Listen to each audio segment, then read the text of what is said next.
Payg'ambar alayhissalom hadislari bor. Kullukum ra'in va kullukum mas'ulun an ra'iyatihi.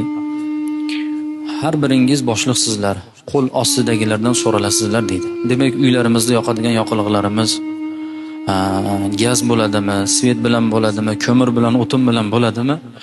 Bizi ortimizdan aziyat chekmaslik kerak ahliyalarimiz.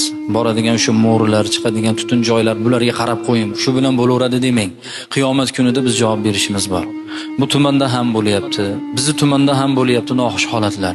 Ana shu bee'tiborlik sababidan bo'lyapti. Bu qish mavsumidan chiroyli, oson, eson-omon o'tishimiz uchun bu erkaklar, rijollar chiqqan bu joyda hojdadilar, yosh ulug'lar mana bir nazoratga olib qo'ying shuni. Ayniqsa bizni holatda, bizni tumanimizda bo'ldi yaqinda. Shunaqa gazga bee'tiborlik sababidan etajda qolib ketgan. 1-2 kun qolib ketilgan. Aytdim, o'sha jamoatimizga aytiladigan gap edi bu.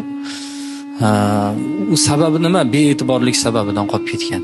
Bu yoqdan qalbimiz og'riydi-yu, lekin o'zimizni boshida bee'tiborligimiz. Payg'ambar alayhissalom mo'min immo bo'lmaydi deganlar. Ya'ni mo'min bee'tibor, mas'uliyatsiz bo'lmaydi deganlar-da Payg'ambar alayhissalom. Demak, mas'uliyat bilan shularga yondashadigan bo'lsak, Xudo bizdan rozi bo'lar ekan.